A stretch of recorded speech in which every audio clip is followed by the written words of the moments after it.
Hello students, once again I'm with you. So class, I humbly hope that you must enjoy the previous first part of the poem that is to be known as an elegy poem written in the country churchyard by Thomas Gray. So class, again I have brought a splendid second part that is to be known as the conclusion of the poem. So in this poem you will also be astonished and learn the new deeds of the things, and you will feel a lot of the pity on those persons, and you will quite unaware about the different lives of the people which they usually spend while they were alive. So this second part also contains a lot of the sorrows, a lot of the horrible things, a lot of the learnable things for you, and I must hope that you will also gain a lot of the new things and new vocabulary from this lesson. So let's move toward the second part of the poem that is to be known as the conclusion of the poem, an elegy poem written. Class चलते हैं हम second part पे। इस poem में शायर क्या कहता है कि can storied urn or animated bust. Class storied urn का मतलब होता है to decorate the clay pots, यानी मिट्टी के बर्तनों को संवारना। तो यहाँ पे क्लास इसका मतलब निकलेगा कब्रों को संवारना। तो कहता है क्या इनकी कब्रों को संवारने से आर एनिमेटेड बेस्ट, या इनको यादगार बनाने से। Back to its mansion call of the fleeting breath. Class mansion का मतलब निकलेगा घर और फ्लीटिंग ब्रीथ का मतलब निकलेगा रूह। तो कहता है क्या इनकी कब्रों को संवारने से या यादगार बनाने से क्या उनके रूह घर को वापस आ सकते हैं। Can honours vice provoke the silent dust, क्या ये जोश में आ सकते हैं। कैन ऑनर्स वाइस प्रोवोक यानी क्या ऐसा करने से ये कब्रों में से जोश में आ सकते हैं। या शायर कहता है कि क्या वो or flattery soothe the dull cold ear of the death, क्या ऐसी खुशामद करने से या ऐसा एजाज़ पेश करने से क्या वो सुन के बाहर आ सकते हैं। हरगिज़ नहीं। तो चलते हैं क्लास अगली स्लाइड्स पे। इन स्लाइड्स में शायर कहता है कि perhaps in this neglected spot laid, शायद यहाँ पे वो बंदे भी दफन हैं जिनको नज़रअंदाज किया गया है। अब किन बंदों को नज़रअंदाज किया गया है, शायर नीचे बोलता है कि some heart once pregnant with celestial fire. Class pregnant with celestial fire का मतलब होता है नेक बंदे जो कि जन्नत के हकदार हों। तो कहता है कि शायद यहाँ पे ऐसे बंदे भी होंगे जो कि बुज़ुर्ग होंगे और वो जन्नत के हकदार होंगे, यानी वो भी यहाँ पे दफन है। आगे बोल रहा है hands dead the rod of the empire might have swayed, swayed यानी दफन होना क्लास। तो कह रहा है कि यहाँ पे वो लोग भी दफन होंगे जिन्होंने कभी दुनिया पे हुकूमत की होगी। आगे बोल रहा है आर वाक्ड टू एस्ट से द लिविंग लायर। क्लास एस्ट से का मतलब होता है खुश मिजाज, और यहाँ पे वैसे बंदे भी दफन होंगे जो कि खुश मिजाज होंगे। And the living lyre, class living lyre का मतलब होता है पोएट और आर्टिस्ट। तो शायर कहता है कि यहाँ पे कुछ पोएट्स, शायर और आर्टिस्ट भी दफन होंगे। ठीक है क्लास। तो क्लास चलते हैं हम अगली स्लाइड्स पे। इन स्लाइड्स में शायर गरीब बंदों के बारे में कुछ इस तरह से बताता है कि but knowledge to their eyes air ample page. Class ample page का मतलब होता है आगे बढ़ना। शायद उन्हें इतना इल्म नहीं था कि वो आगे बढ़ सकें। अब किन लोगों की तरह आगे बढ़ सकें, नीचे शायर लाइन में कहता है कि rich with the spoil of the time did never unrolled. Never unrolled का मतलब यानी उन्हें किसी भी बात का इल्म नहीं था कि अमीर कैसे बना जाता है या अमीर बंदे किस तरह से कोशिश करके आगे बढ़ते हैं, यानी उनको कुछ पता नहीं था। Chill penury repressed their noble rage. Class penury का मतलब होता है गुर्बत। चिल पेंड्री यानी गुर्बत में डूबे हुए लोग, यानी वो इतने गुर्बत में डूबे हुए थे कि वो बाहर निकल ही नहीं सके। देयर नोबल रेज यानी उन अपने कामों से बाहर निकल ही नहीं सके। And froze the genial current of the soul. Class genial का मतलब होता है, फ्रोज द जेनियल का मतलब होता है अपनी छुपी हुई खासियतें, यानी वो इतने गुर्बत में डूबे हुए थे कि वो अपनी छुपी हुई खासियतें ना दिखा सके, यानी सख्त मेहनत करने से वो अपनी छुपी हुई खासियतें ना दिखा सके। यानी जितना उनके पास यानी इल्म था या जितनी उनके पास मेहनत थी या हार्ड वर्किंग, वो ना दिखा सके। किसकी वजह से क्लास? गुर्बत की वजह से। तो क्लास चलते हैं हम अगली स्लाइड्स पे। क्लास ये वाली स्लाइड्स पिछली स्लाइड से कनेक्टेड हैं। कहता है कि शायर कहता है कि गरीब बंदों में तो बहुत सारी सलाहियतें थी, उनमें बहुत सारे जोश थे, पर वो अपनी सलाहियतों का मुजाहरा ना दिखा सके।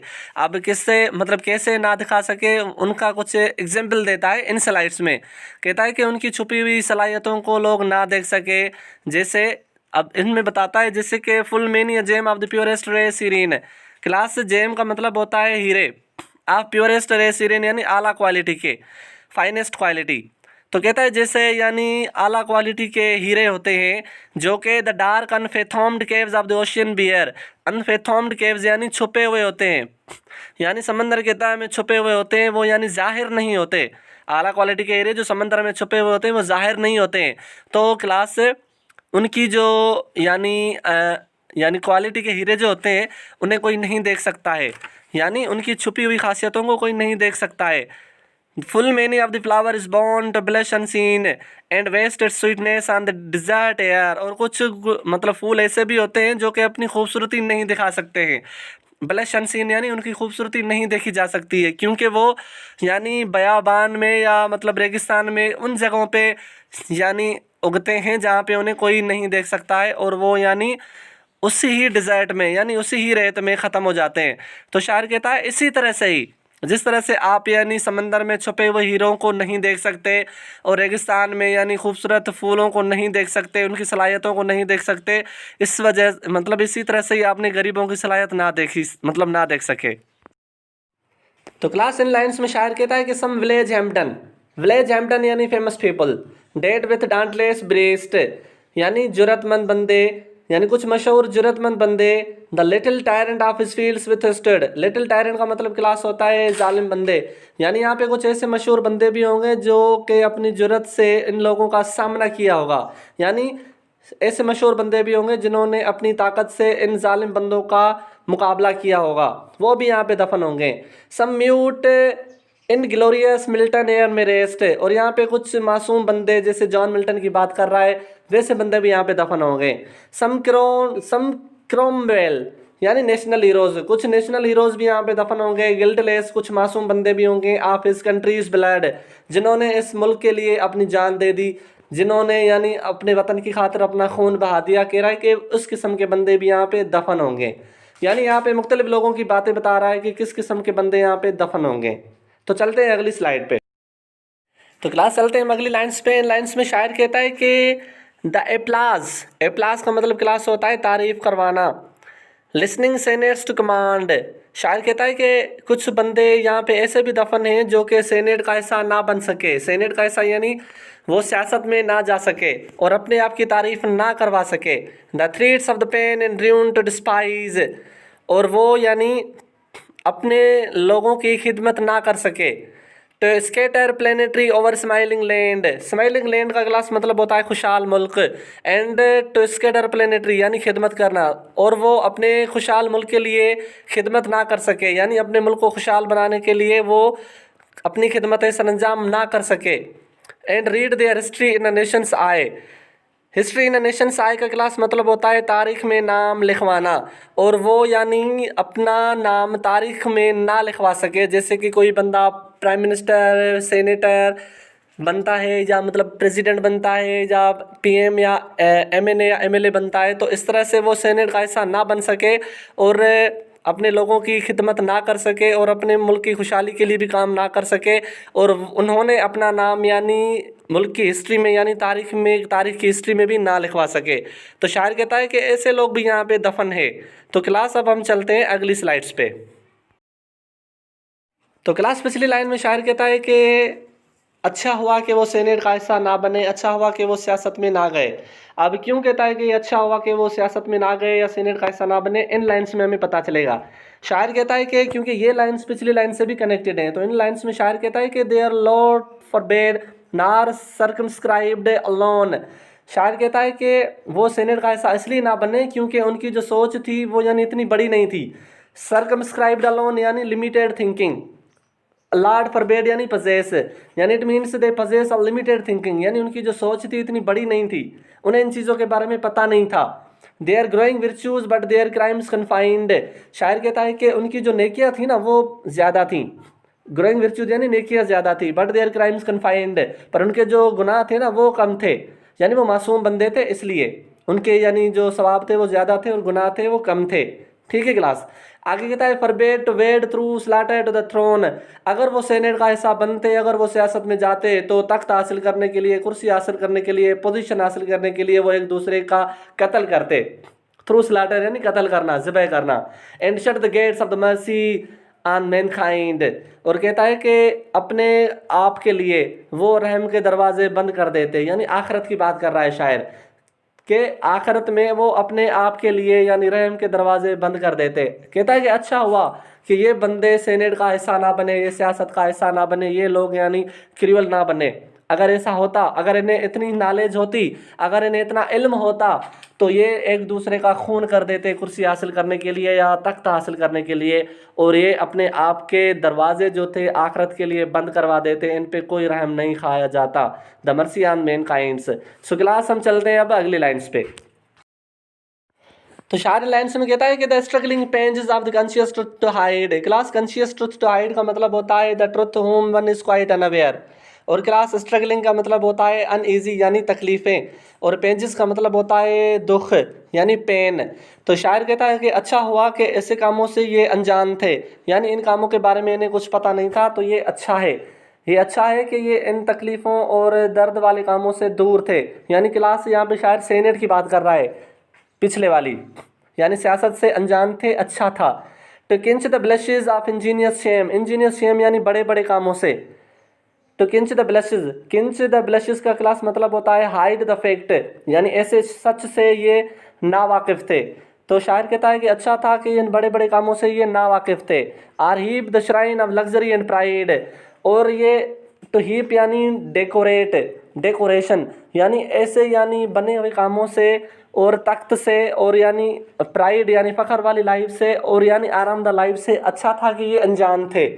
आगे कहता है कि with incense kindled at the mouses flame, kindled at the mouses flame का क्लास मतलब होता है बैंड एट। अब इसका क्लास उर्दू में मतलब ये निकलेगा कि गलत तरीके से कमाई हुई दौलत।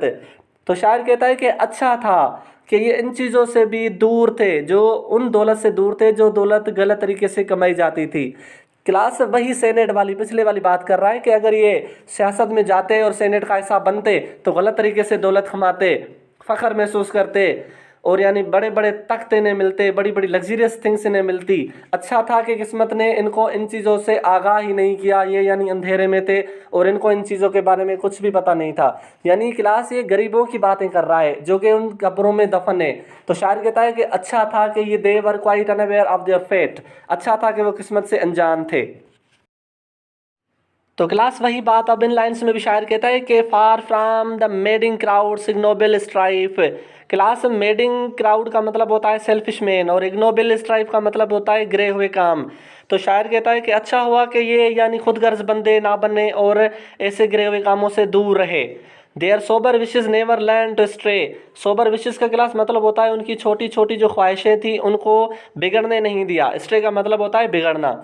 Along the cool scattered well of the life, class scattered का मतलब होता है तब्दील होना, और वो और वेल ऑफ लाइफ यानी ज़िंदगी का रुख, और वो ज़िंदगी के रुख ने उन्हें तब्दील कर दिया, यानी उन्होंने और भलाई वाला रास्ता एडाप्ट कर लिया। लास्ट में कहता है they kept the noiseless tenor of their way. Class इसका मतलब निकलेगा टेनर ऑफ देयर वे यानी रहने कहने का तरीका तब्दील करना।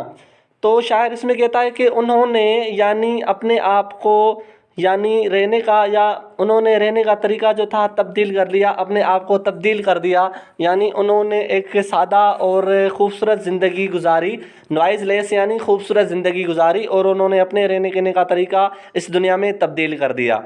तो क्लास ये था हमारा पोएम जो पूरा हो गया।